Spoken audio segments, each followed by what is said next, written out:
అశ్వ సంవత్సరంలో కైలాస యాత్ర Sri Gayatri tours and travels 8977349696. ఎట్లా ఉంది అట్లేం బావ లేదు. బామర్దుల బిజినెస్ బాగుందా? బిజినెస్ కి బాగానే ఉంటుంది. అంతా హైదరాబాద్ కదా ఇటలీ. అదే మొత్తం బావ బామర్దులు విల్లాసు బాగా రియల్ ఎస్టేట్ బాగుంది. బాగా ఇప్పుడు మార్కెట్ బాగాలేదు కాబట్టి కొంచెం డల్ ఉంటుంది అంతే. ఓకే ఎప్పుడైనా కాదు. ఇప్పుడు భూమి విలువ ఎప్పుడైనా పెరిగేది కానీ తరిగేది కాదు కదా రాదు. ఓకే ఓకే సో అది పెరుగుతూనే ఉంటుంది, అది తగ్గదు. భూమి విలువ బాగా తెలుసు మీకు అంతే కదా. తెలుసు. సి క్యాంప్ బి క్యాంప్ మొత్తం కూడా ప్రభుత్వ క్వార్టర్స్ ఎక్కువ ఉన్నాయి కదా, డిపార్ట్మెంటల్ క్వార్టర్స్ ఎక్కువ కదా. వీటినన్నిటిని నేలమట్టం చేయాలి, ఇక్కడ ఒక హైకోర్టు కట్టాలి, ఒక స్టేడియం కట్టాలి అని ఒక ప్రపోజల్ ఉంది అంటున్నారు.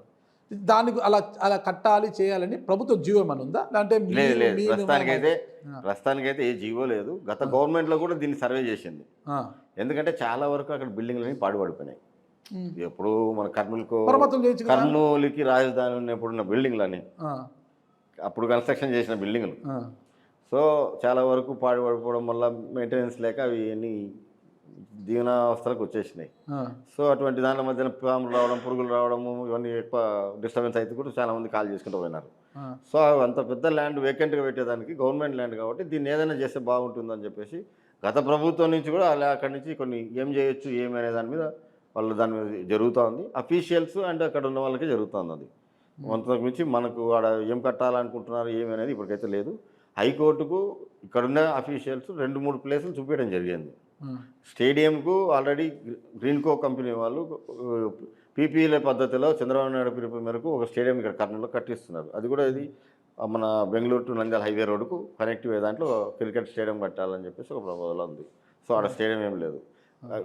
In case B camp C క్యాంపులు అన్న కట్టాలి హైకోర్టు భవనం, లేదంటే ఊరు బయట నంద్యాల రోడ్లో కొత్త సైట్ కూడా చూపించడం జరిగింది. సో టీం పై నుంచి కమిటీ వచ్చింది, ఆ కమిటీ వాళ్ళు చూసుకున్న తర్వాత దీన్ని ఎక్కడ కట్టుకుంటారు ఏమనేది వాళ్ళు నిర్ణయం తీసుకుంటారు.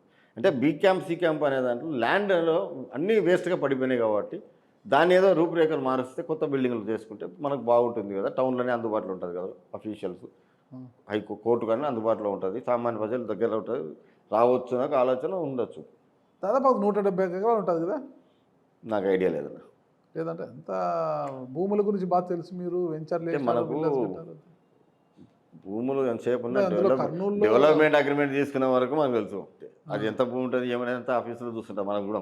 కర్నూలులో స్థిర నివాసి మీరు బీ క్యాంప్ సి క్యాంప్ మొత్తం భూములు ఎంత ఉంటాయి తెలియదంటారు మీకు? నాకు ఐడియా లేదు, ఎప్పుడు అడగలే, తెలుసుకోలే, తెలుసుకునే ప్రయత్నం కూడా చేయాలి ఎంత ఉంది ల్యాండ్ అని కూడా. అవన్నీ కూడా ఇప్పుడు కాదు, పూర్వము కొంతమంది బుధారపేటలోనే పెద్ద ల్యాండ్ ఓనర్స్ ఉన్నారు, వాళ్ళు ఎవరో డొనేట్ చేసినారు అన్నారు. ఒక ఫ్యామిలీ పేరు ఏదో ఉంది, కమ్మోళ్ళు 100 ఎకరాలు వాళ్ళు ఇచ్చినారు అన్నారు. తర్వాత కసిరెడ్డి వెంకటరెడ్డి అంటారు కలెక్టరేట్కు, తర్వాత నా కేవీఆర్ కాలేజ్కి ఇట్లా. అప్పుడు గవర్నమెంట్ కసిరెడ్డి అంటే మళ్ళీ ఇంకో పేరు గుర్తొస్తుంది. లేదా కసిరెడ్డి వెంకటరెడ్డి అని ఇక్కడ లోకల్ అతను పెద్ద భూస్వాములు, వాళ్ళు కొంత ఇక్కడ మా బుధారపేటలో కమ్మవాళ్ళు కూడా వాళ్ళు కొంత ల్యాండ్ ఫ్రీగా గవర్నమెంట్కి హాస్పిటల్ కనుకో, సి క్యాంప్ క్వార్టర్స్ కనుకో, కేవీఆర్ కాలేజ్కి అప్పుడు గవర్నర్ బంగ్లా అది. సో దానికి అనుకో ఇట్లా ల్యాండ్ కొంత ఇవ్వడం జరిగింది. ఇప్పుడు కొత్త కలెక్టరేట్లో కూడా కొంత ల్యాండ్ కసిరెడ్డి వెంకటరెడ్డి వాళ్ళు ఇచ్చినారని వాళ్ళ సత్రం కూడా ఇప్పటికి ఉండే మొన్నటిదాకా. సో ఎంతో అప్పుడు భూమి లేదు, ఎన్ని ఎకరాలు ఇచ్చినారనేది ఐడియా లేదు. ఒక్కదిగా చాలా మంది భూస్వాములు అందరూ అప్పుడు రాజధాని వస్తుందని భూములు ఫ్రీగా ఇచ్చడం జరిగింది. కర్నూలు ప్రభుత్వ ఆసుపత్రి 3 నియోజకవర్గాల పరిధిలోకి వస్తుంది. అవుట్సోర్సింగ్ ఉద్యోగాలు, సెక్యూరిటీ ఇవన్నీ కూడా మాకు వాటానే ఉన్నాయి, మంత్రి చెప్పినట్లు చేసే కుదరదంటూ ఆల్రెడీ ఒక ఎమ్మెల్యే తిరుగుబావుట ఎగురేశాడు. మరి గౌరవ వెంకటరెడ్డి వాళ్ళు కూడా మనం కూడా చెప్పడం జరుగుతుంది. మన కాడికి వచ్చిన వాళ్ళు కూడా అడుగుతున్నాము ఉద్యోగాలు ఇవ్వండి మా వాళ్ళకు కూడా అని చెప్పడం. ఎందుకంటే మనకు కూడా 16 వార్డులు వస్తాయి, కోడుమూరికి 3 వార్డులు వస్తాయి.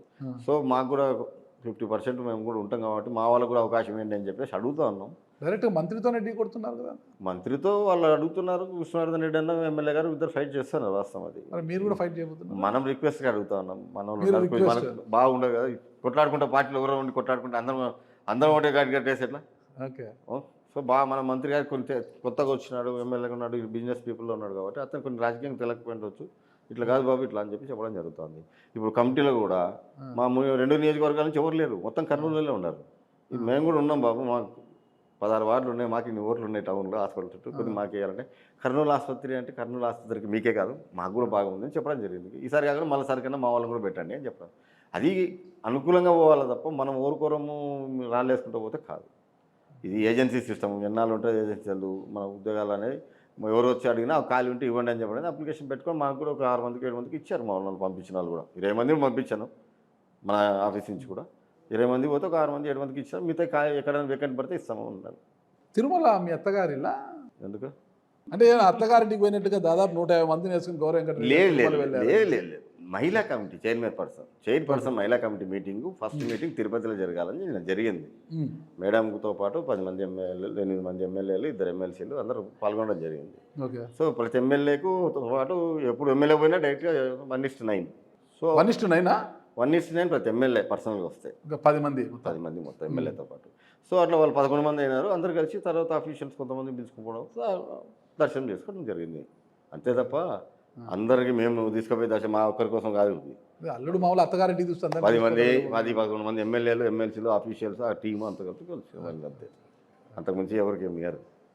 ఏంటి కుమారుడు గౌరు జనార్దన్ రెడ్డి ఇప్పుడు వివాహమా? ఏప్రిల్ 2. ఓకే. మొన్ననే రీసెంట్గా అనుకున్నాం. అనపర్తి రెడ్లు బలమైన రెడ్లతో బియ్యం పొందుతున్నట్టున్నారు. ఆర్థికంగా అనపర్తి రెడ్లు అంటే ఆర్థికంగా మంచిగా ఉంటారు.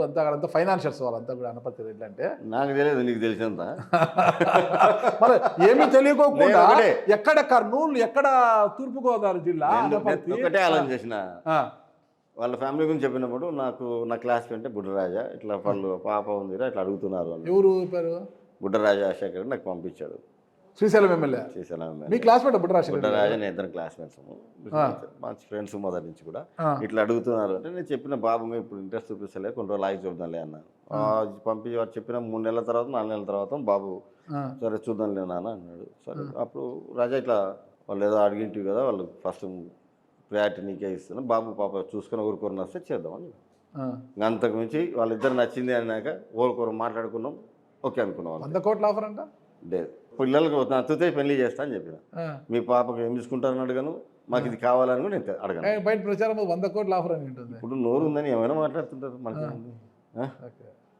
నా సిస్టమ్ ఒకటే, వచ్చేటప్పుడు తేలా పోయేటప్పుడు తీసుకుపోను.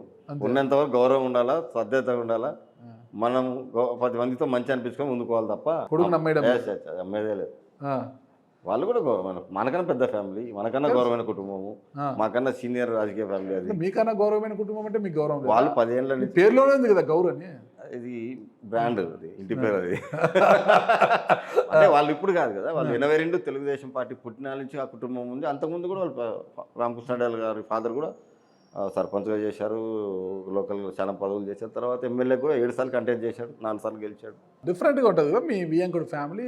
మీ వియ్యంకుడు ఏమో బీజేపీ, మీ ఇంకొక కొడుకేమో టీడీపీ. ఒకే ఎలక్షన్లటప్పుడు ఈ కూటమి ఈక్వేషన్స్లో కొంచెం చేంజ్ అయినట్టుంది. కాకపోతే అప్పుడు మళ్ళీ కూడా బీజేపీ వాళ్ళు అనుకో వీళ్ళనుకో అన్ని రకాల ఎంక్వైరీ చేసుకొని ఆ ఫ్యామిలీ ఉంటే తప్ప మళ్ళీ కొన్ని ఎమ్మెల్యే సీట్లు దెబ్బతింటాం. పబ్లిక్ ఆ కుటుంబం మీద కొన్ని ఏళ్ళ నుంచి ఉన్నారు కాబట్టి ఆ కుటుంబం జిల్లా అందరికీ సర్వీస్ చేసిన కుటుంబం. ఒక నియోజకవర్గం కాదు, జిల్లాలో చాలా వరకు ఎక్కడి నుంచి ఎవరు వచ్చినా కూడా మూలారెడ్డి గారు చాలా వరకు సర్వీస్ చేశారు బాగా. రామకృష్ణారెడ్డి గారు కూడా అదే పాలన వస్తున్నారు. సో ఆ కుటుంబం మీద గౌరవంతో చాలా వరకు దెబ్బతింటామని ఉద్దేశం చంద్రబాబు నాయుడు గారు కానీ బీజేపీ కానీ. ఎందుకంటే అక్కడ ఎంపీగా కూడా పురంధరేశ్వర్ గారు కంటెస్ట్ చేయడం జరుగుతుంది. సో ఎంపీ సీట్ కూడా దెబ్బతింటుందేమో అన్న ఆలోచనతో మళ్ళీ అప్పుడు టికెట్ పేరు పార్టీ కాకుండా పేరు చేంజ్ చేసుకుని ఇవ్వడం జరిగింది అని అన్నారు. రాయలసీమ వాసిగా ముఖ్యంగా కర్నూలు నందికొట్కూరు అంటే మీ హంద్రీనివాక్ పక్కనే ఉంటారు కాబట్టి అడుగుతున్నాను.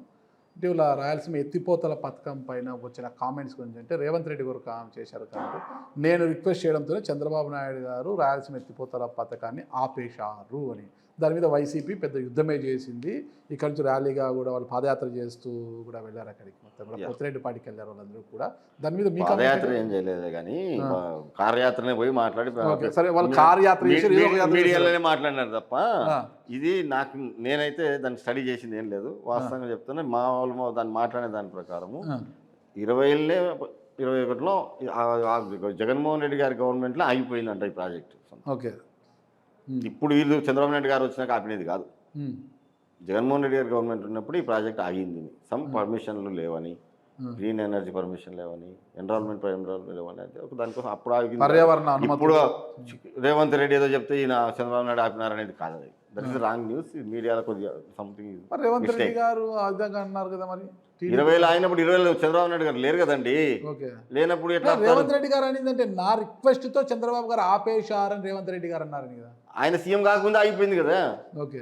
అని ఇప్పుడు అది మీరు అవగాహన అంటున్నారు. లేదు. దాన్ని ఎవరు కూడా టీడీపీలో గట్టిగా ఖండించలేదు కదా. అదే చాలా క్లియర్గా పిన్ టు పిన్ పట్టాభి గారు చాలా నీట్గా వివరణ కూడా ఇచ్చి చెప్పినాడు. ఆ, మినిస్టర్ గారు నిమ్మల రామారెడ్డి గారు చెప్పారు అదే రోజు. తర్వాత పట్టాభి గారు కూడా క్లియర్గా ఎప్పటి నుంచి ఏమని వాళ్ళ పేపర్లతో సహా వాళ్ళు చేసిన ఘనకార్యాలు ఇప్పుడు జరిగింది ఎప్పుడు అయిపోయిందని కూడా వివరించడం జరిగింది.